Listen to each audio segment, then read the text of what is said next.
Hi friends, அயனாட்டோட serial இனி வரப்போகிற எபிசோட்ஸ்க்கான போது அந்த வீடியோவில் பார்க்க போகிறோம். ஃப்ரெண்ட்ஸ் பார்க்கலாம்.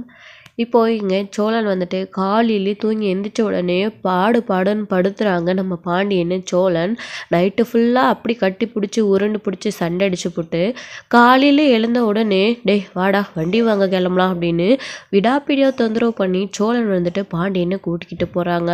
ஏன்டா இப்படி பண்ணுற, காலையிலேருந்து எந்திரிச்சிலேருந்து ஒழுங்காக பல்லு கூட விளக்க விடலை, ஒரு காஃபி குடிக்க விடலை, ஒரு குளிக்க விடலை, என்னதான் நான் வளர்ப்புறேன், இருந்தாலும் உன்னுடைய அளவுக்கு அடுந்த உன்னுடைய அக்கறைக்கு ரொம்ப நன்றிடா சாமி அப்படின்னு சொல்லிட்டு இங்கே வந்துட்டு பாண்டியன் கூட சோழனும் கிளம்பி வந்து பைக்கில் வந்து வீடு பார்க்கறதுக்காக போகிறாங்க. போய்கிட்டு இருக்கும்போது டே அந்த ஓனருக்கு ஃபோன் பண்ணி சொல்லிட்டியாடா இல்லையாடான்னு, எங்கடா நீ என்னை நிம்மதியாக பல்லு கூட விளக்க விடலை, எப்படி இருக்கும்போது நான் எந்த கேப்பில் அவங்களுக்கு ஃபோன் பண்ணி சொல்ல முடியும், நீ நான் எந்திரிச்சிலேருந்து பின்னாடியே சுற்றிக்கிட்டு இருக்கேன் அப்படின்னு. சரி இப்போ ஃபோன் பண்ணடா அப்படின்னு சொல்லிட்டு ஃபோன் பண்ணி ஓனருக்கு விஷயத்த சொல்கிறாங்க. சரிங்கப்பா சரி வாங்க அப்படின்னு அந்த ஓனருமே வந்து சொல்லிடுறாங்க, வண்டியோட ஓனர். இதுக்கப்புறம் கிளம்பி டே வண்டி நல்லா இருக்கும்ல, நிலாவுக்கு பிடிச்ச மாதிரி இருக்குல்ல, லேடிஸ் ஓட்டுற மாதிரி இருக்குல்ல, அப்படி இப்படின்னு தொந்தரவு பண்ணிக்கிட்டே போகிறாங்க சோழன். டே அதெல்லாம் நல்லா தாண்டே இருக்குடா, இன்னும் கொஞ்சம் நேரத்தில் நீயே பார்க்க தானே போகிற, பார்த்துட்டு பேசிக்கலாம் வாடா சாமி அப்படின்னு சொல்லிட்டு எங்கள் பாண்டியன் வந்து கூட்டிக்கிட்டு போகிறாங்க.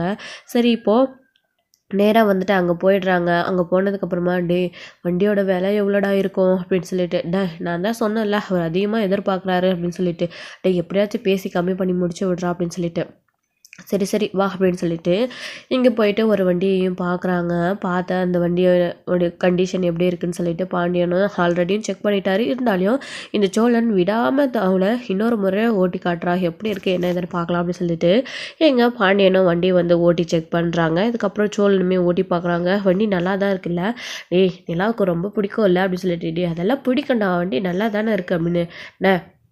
அப்புறம் ரேட் எவ்வளோண்ணே பார்த்து கொஞ்சம் சொல்லுங்கண்ணே அப்படின்னு சொல்லிட்டு, அப்பா நான் தான் உங்ககிட்ட ஏற்கனவே சொல்லிட்டேன்ல, புது வண்டி என் பொண்ணு கல்யாணம் ஆகி போனதுனால நான் விற்கிறேன், இல்லைன்னா இந்த வண்டியை நான் விற்கவே மாட்டேன், இங்கேருந்து அந்த வண்டி எடுத்துகிட்டு போன்னு சொன்னாலையும் என் பொண்ணு கேட்க மாட்டேன்றா, இல்லைன்னா இந்த வண்டியை நான் விற்றுருக்கவே மாட்டேன், அதனால தான் விற்கிறேன், இங்கே பாருப்பா நான் ஏற்கனவே சொன்ன மாதிரி ஒரு 1,50,000 கொடுத்துருப்பா அப்படின்னு சொல்லிட்டு, என்னென்ன ரொம்ப அதிகமாக சொல்கிறீங்க, புது வண்டியே வாங்கிடலாம் போல இருக்குது அப்படின்னு. புதுசு தான்ப்பா அப்படின்னு. இல்லைண்ணே அவ்வளோலாம் முடியாது, கொஞ்சம் கம்மி பண்ணுங்கண்ணா அப்படின்னு. சரிப்பா உங்களுக்காக வேணும்னா ஒரு 10,000 கம்மி பண்ணலாம் அப்படின்னு சொல்கிறாங்க. என்னென்ன இவ்வளோ தானா, என்ன இவ்வளோலாம் இல்லைண்ணா, நானே மெக்கானிக்கல், என்கிட்ட வர வண்டியவே நான் இவனுக்கு கொடுத்துருக்கலாம், இருந்தாலும் நல்ல கண்டிஷன் வேணும்னு சொன்னதுனால தான் நாங்கள் இந்த மாதிரி வண்டி பார்த்துருக்கோம், கொஞ்சம் கம்மி பண்ணுங்க அப்படின்னு பாண்டியன் வந்து பேசுகிறாங்க. சோழனுமே இருந்துக்கிட்டு, சார் இந்த வண்டிக்கு இவ்வளோலாம் ரொம்ப ஓவர் சார், அவ்வளோ அமௌண்ட்டு தான் நாங்கள் புது வண்டியை வாங்கிடுவோம், அவ்வளோ காசு இல்லாதனால தான் சார் இந்த மாதிரி செகண்ட் ஹேண்ட் வண்டியாக வாங்குகிறோம் அப்படின்னு சொல்லிட்டு. இப்போது சோழர் இருந்துக்கிட்டு வேணா ஒரு 50,000 வச்சுக்கலாம் சார் அப்படின்னு. என்னப்பா இவ்வளோ கம்மியாக கேட்குற, அதில் கால்வாச்சும் கூட கேட்க மாட்டேன்ற, இல்லைப்பா இதெல்லாம் சரிப்பட்டு வராது அப்படின்னு சொல்லிட்டு, ஏன்டா சோழோ அவ்வளோக்கு யாருன்னா கொடுப்பாங்களாடா அப்படின்னு சொல்லிட்டு, இல்லை நான் கம்மி பண்ணுங்க அப்படின்னு சொல்லிட்டு, இல்லைப்பா அவ்வளோ கம்மியாக சொல்கிறாரு அவர், அப்படின்னா நான் வண்டி கொடுக்குறதில்லப்பா அப்படின்னு அவர் வந்துட்டு சொல்லிடுறாரு. இல்லை சார் அப்படியெல்லாம் இல்லை, நான் அவங்ககிட்ட பேசிக்கிறேன் சார், ஒரு 1 வச்சுக்கோங்க சார் அப்படின்னு. என்னப்பா சொல்கிறா, அவ்வளோ கம்மியாக கேட்குறியப்பா அப்படின்னு. சார் அவ்வளோதான் சார், நாம் முன்ன பின்ன பழகிருக்கோம், தெரிஞ்ச ஆள் வேறு, கம்மி பண்ணி கொடுங்க அப்படின்னு சொல்லிட்டு எங்கள் பாண்டியன் வந்து கேட்கவும், சரி சார் அப்படின்னு சொல்லிட்டு ஒரு 1,00,000 வந்துட்டு அந்த வண்டியை பேசுகிறாங்க. பாண்டியா என்னடா 1,00,000 என்கிட்ட எங்கடா இருக்குது அவ்வளோ பணம், கம்மி பண்ணுடா அப்படின்னு சொல்லிட்டு, இல்லை அதுக்கு மேலேயும் அவர் கம்மி பண்ண மாட்டார் அப்படின்னு சொல்லிட்டு இங்கே பாண்டியன் வந்து சொல்லிக்கிட்டு இருக்காங்க. இருந்தாலும் இந்த வண்டிக்கு 1,00,000 ஓவருங்க அப்படின்னு சொல்லிட்டு, இங்கே பாருங்கள் 1,00,000 வண்டி எடுத்துகிட்டு போங்க, இல்லைன்னா வண்டி இங்கே இருக்கட்டும், நான் வேறு ஏதாச்சும் பார்ட்டிக்கு விற்றுக்கிறேன் அப்படின்னு சொல்லிட்டு, இல்லை சார் இல்லை இதே ஓகே சார் அப்படின்னு சோழன் வந்து சொல்லிடுறாங்க. அந்த வண்டியும் இல்லாத போயிடுமோ அப்படின்னு சொல்லிட்டு இங்கே நிலாவுக்காக அந்த வண்டியை வாங்கணும் அப்படின்னு சொல்லிட்டு அவங்க வந்துட்டு சோழன் வந்துட்டு ஓகே சொன்னாங்க. சார் இப்போ வேணால் ஒரு கொஞ்சமாக கட்டிக்கிறோம், மாதம் உங்களுக்கு தவணையில் கொடுக்குற மாதிரி கொடுத்து விட்றேன் சார், ஒரே மட்டும் அவ்வளோ அமௌண்ட் கொடுக்க முடியாது அப்படின்னு அவரும் முதல்ல யோசிக்கிறாரு. பாண்டியனும் அதை பேசி பார்க்குறாங்க, என்ன அப்பப்போ கொடுத்து விட்றானே அப்படின்னு சொல்லிட்டு, சரிப்பா சரி எடுத்துகிட்டு போ அப்படின்னு சொல்லிட்டு முதல்ல இந்தாங்கண்ணே, முதல் மாதம் தான் ஒரு 10,000 கொடுக்குறோம், அதுக்கப்புறமா கொஞ்சம் கொஞ்சமாக ஒவ்வொரு மாதமும் 10,000 கொடுத்து கழிச்சிக்கிறோம் அப்படின்னு சொல்லிட்டு, சரிப்பா அப்படின்னு சொல்லிட்டு சும்மா ஒரு பேப்பரில் எனக்கு எழுதி கொடுத்துட்டு போங்க அப்படின்னு சொல்லிட்டு, எனக்கு ஆதாரம் வேணும்ல, அப்புறம் திடீர்னு ஏதாச்சும் ஒரு பிரச்சனைனா நான் என்ன பண்ண முடியும் அப்படின்னு சொல்லிட்டு வண்டியோட ஓனர் வந்து சொல்கிறாங்க. சார் தெளிவாக தான் சார் இருக்கீங்க. என்ன நாங்கள் என்ன ஏமாற்றிட்டு போயிடுவோமா அப்படின்னு சொல்லிட்டு. அப்படியெல்லாம் இல்லைப்பா. எனக்கு பாண்டியனை நல்லாவே தெரியும். அவன் மேலே எனக்கு நம்பிக்கை இருக்குது. இருந்தாலும் ஒரு ஃபார்மாலிட்டிஸ் தானே அப்படின்னு. சரிடா சோழா இரு அப்படின்னு சொல்லிட்டு இங்கே எழுதி கொடுத்துட்டு வந்து பாண்டியன் வந்துட்டு சைன் பண்ணுறாரு. சோழனும் சைன் பண்ணிக்கிட்டு மாதம் மாதம் கொஞ்சம் கொஞ்சமாக கட்டிக்கிற மாதிரி அந்த வண்டியை வாங்கிட்டு வராங்க வீட்டுக்கு. ஆளுக்கு ஒரு வண்டியை ஓட்டிட்டு வராங்க. டேய் வண்டி உண்மையிலேயே சூப்பராக இருக்குடா, நீலாம் இந்த வண்டியை பார்த்தா ரொம்ப சந்தோஷப்படுவா அப்படின்னு இங்கே வந்துட்டு சோழன் வந்து சொல்லிக்கிட்டே வராங்க. அப்பா சாமி, காலையிலேருந்து நீ பண்ண அல்பறையே போதும், அதான் வண்டி வாங்கியாச்சுல, போதும்டா சாமி, ஒரு டீயாவது குடிக்க விடடா, வாடா அப்படி ஓரமாக அந்த கடையில் போய் ஒரு டீ குடிச்சிட்டு வரலாம் அப்படின்னு சொல்லிட்டு. இல்லை இல்லை, நான் இந்த வண்டி எடுத்துகிட்டு போய் நிலாம் ஈவினிங் வேலையிலேருந்து வரத்துக்குள்ளே நம்ம வீட்டில எல்லாம் கொஞ்சம் டெக்கரேஷன் பண்ணி சர்ப்ரைஸ் பண்ணணும் அப்படின்னு சொல்லிட்டு சோழன் வந்து சொல்கிறாங்க. டே அதுக்கு இன்னும் டைம் இருக்குடா, வாடா அப்படின்னு சொல்லிட்டு. எங்கடா டைம் இருக்குது, இன்னும் 2 மணி நேரம் தான், அப்புறம் நிலா வீட்டுக்கு வந்துடுவா அப்படின்னு சொல்லிட்டு. இல்லை வாடா அப்படின்னு சொல்லிட்டு சோழன் வந்து அப்பயும் வந்து தொந்தரவு பண்ணிக்கிட்டே இருக்காரு. நீ போகிறதானே போய்க்கூடா, நான் டீ குடிச்சிட்டு தான் வருவா அப்படின்னு பாண்டியன் வந்து கடையில் நின்று டீ குடிக்கிறாங்க. சரி நானும் வரேன் அப்படின்னு சொல்லிட்டு டீ வந்து குடிக்கிறாங்க. இருந்தாலும் நீ ரொம்ப ஓவராக பண்ணுறடா சோழா அப்படின்னு சொல்லிட்டு. இங்கே பாரு, வழக்கம் போல் அவங்கக்கிட்ட ஏதாச்சும் பேசி சொதப்பி வாங்கி கட்டிக்காத சரியா அப்படின்னு சொல்லிட்டு. டே அப்படின்னு சொல்லிட்டு ஹப்பியும் சண்டைய ஆரம்பிச்சிடுறாங்க. அதுக்கப்புறம் சரின்னு சொல்லிட்டு வீட்டுக்கு ஸ்கூட்டி எடுத்துகிட்டு வராங்க. இங்கே வேலைக்கு போனேன் சேரனும் வீட்டுக்கு வந்துடுறாங்க. டேய் எங்கடா போனீங்க, காலையிலே 2 பேரும் கிளம்பி போனீங்க, வீட்டுக்கு வந்து எப்போ வந்தீங்க, என்ன சாப்பிட்டீங்களா இல்லையா அப்படின்னு சொல்லிட்டு, அவசர அவசரமாக எங்கே போனீங்க அப்படின்னு சொல்லிட்டு.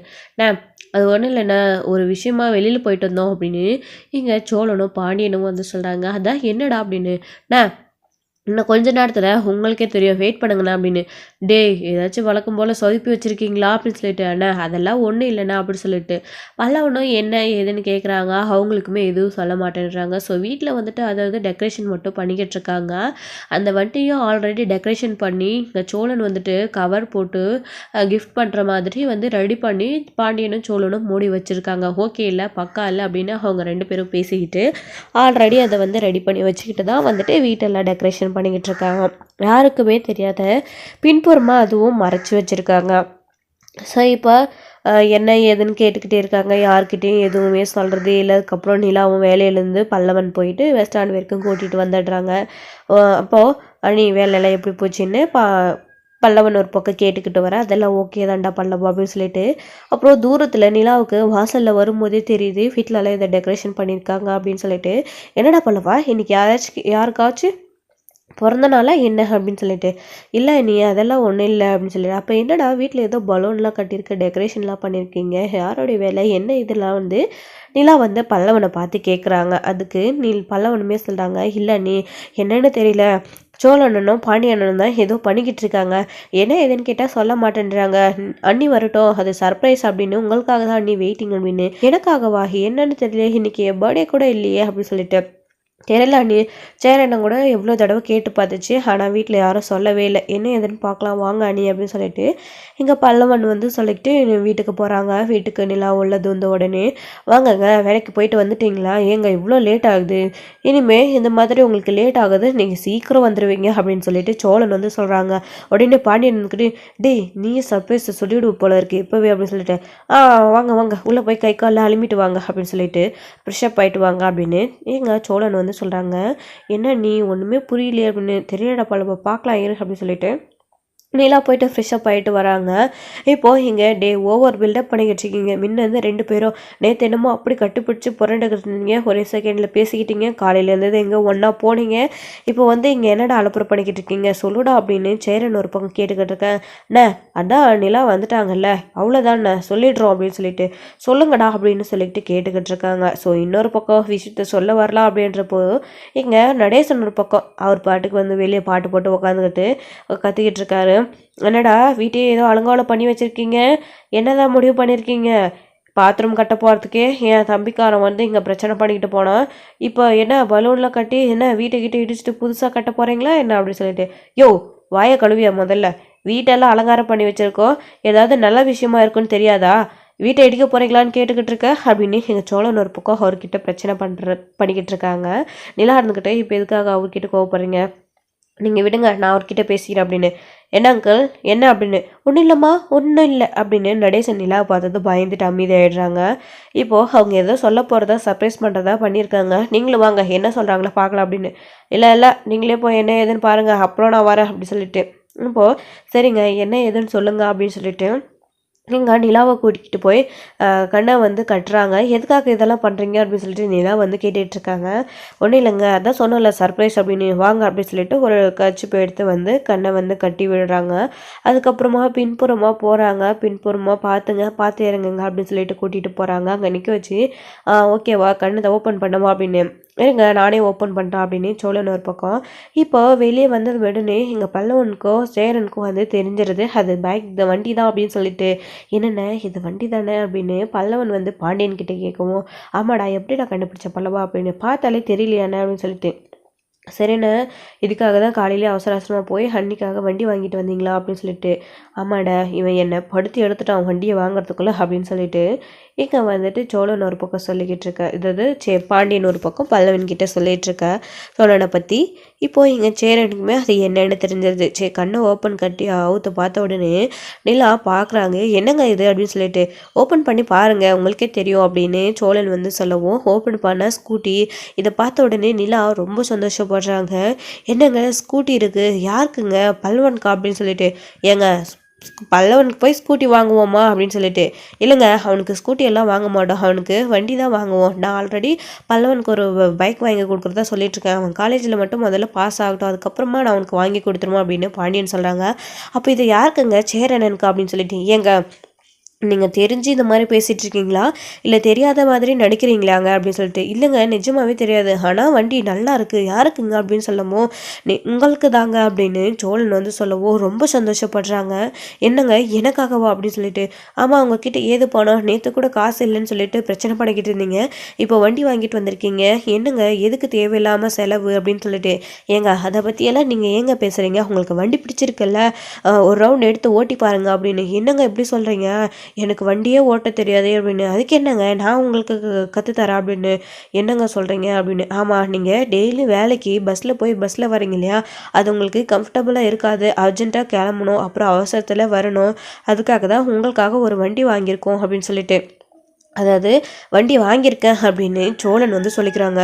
பாத்தியாடா அங்கே கூட்டிகிட்டு போய் காட்டினது நான் அதுக்கு முதல்ல பேமெண்ட் கட்டினது நான். இவன் மாதம் அதுவும் கட்ட போகிறானா இல்லை என் தலையில் கட்டிட்டு போகிறானேன்னு முதல்ல தெரியல. இதில் வண்டி வேறு வாங்கி கொடுத்ததா வேறு சொல்லிக்கிட்டு இருக்கான் அப்படின்னு பாண்டியன் வந்து பல்லவன் கிட்ட சொல்லிகிட்டு இருக்க. நிலா இருந்துக்கிட்டே எதுக்காக இங்கே தேவையில்லாமல் செலவு அப்படின்னு. ஏங்க நீங்கள் அது எதுவுமே பேசாதீங்க உங்களுக்காக தான் நான் வாங்கிட்டு வந்தேன் நல்லா இருக்கா பிடிச்சிருக்கா பிடிக்கல அது மட்டும் சொல்லுங்கள் அப்படின்னு இங்கே சோழன் ஒரு பக்கம் நிலாவை கேட்டுக்கிட்டு இருக்க. நிலாவுமே இருந்துக்கிட்டு ஏங்க பிடிச்சிருக்காவா ரொம்ப சூப்பராக இருக்குங்க ரொம்ப தேங்க்ஸுங்க அப்படின்னு சொல்லிட்டு நிலா சந்தோஷப்பட. டே இதுக்காக தான் காலையிலே 2 பேரும் கிளம்பி போனீங்களாடா நல்லா இருக்குடா. நான் கூட ஏதோ பேசிகிட்ருக்கீங்க பொறுமையாக வாங்கி தருவீங்க அப்படின்னு தான் யோசித்தேன். நான் கூட நிலாவுக்கு கண்டிப்பாக வண்டி வாங்கணும்னு நினச்சிக்கிட்டு இருந்தேன். இப்போது எப்படியோ நீங்கள் 2 பேரும் போய் வாங்கிட்டு வந்தீங்களேடா சோலா ரொம்ப சந்தோஷமாக இருக்குடா அப்படின்னு. அண்ணன் எல்லாமே ஐயாவோட ஏற்பாடு தானே நான் தான் இவங்கிட்ட சொல்லி வச்சுருந்தேன்ல ஒரு பார்ட்டி வந்து தான் சொன்னான். சரி அதுக்கு தான் லேட் பண்ணக்கூடாதுன்னு காலையிலே இவனை கூட்டிகிட்டு போய் வாங்கிட்டு வந்துட்டேன்னு அப்படின்னு சொல்லிட்டு. சரிடா அப்படின்னு சொல்லிட்டு இது கேக்கெல்லாம் வந்து செலிப்ரேட் பண்ணி ஒரு குட்டியாக வந்து இந்த பைக் வாங்கினதுக்காக கேக் வெட்டணும் அப்படின்னு சொல்லிட்டு கேக்கெலாம் வந்து அரேஞ்ச் பண்ணி வச்சுட்டாங்க. ஏங்க எதுக்குங்க எங்கள் எல்லாம் தேவையில்லாமல் செலவு பண்ணிக்கிட்டு இருக்கீங்க அதான் எனக்காக வண்டி வாங்கியிருக்கீங்களே இப்போ இது கூடுவா அப்படின்னு. ஏங்க வெட்டுங்க அதனால் என்ன அப்படின்னு. இல்லா வெட்டுப்பா அதனால் என்ன அப்படின்னு சொல்லிட்டு இங்கே பல்லவன் சொல்லவும் சேரன் சொல்லவும் கேக் வெட்டி எல்லோரும் ரொம்ப சந்தோஷமாக இருக்காங்க. இங்கே நடேசனுமே வந்து அவங்களையும் கலந்துக்க சொல்லி நிலா வந்து கூப்பிட்டுக்கிட்டு இருக்காங்க. நடேசனுமே உள்ளே வராங்க. நடேசனை பார்த்ததும் இங்கே சேரனுக்கு பயங்கர கோவம் வருது. பிள்ளைங்க 2 பேரும் சண்டை போட்டால் வெளிக்கு என்ன ஏதுன்னு ஒரு தகப்பனா கேட்காம பிரச்சனை முடி விட்டுட்டு இப்போ நல்லதுக்கு மட்டும் வராரு அப்படின்னு சொல்லிட்டு இதோட இந்த எபிசோட் வந்து முடிச்சிருக்காங்க. ஸோ நாளைக்கான எபிசோடு என்ன நடக்குது அப்படின்ட்டு வெயிட் பண்ணி பார்க்கலாம் ஃப்ரெண்ட்ஸ். தேங்க்யூ.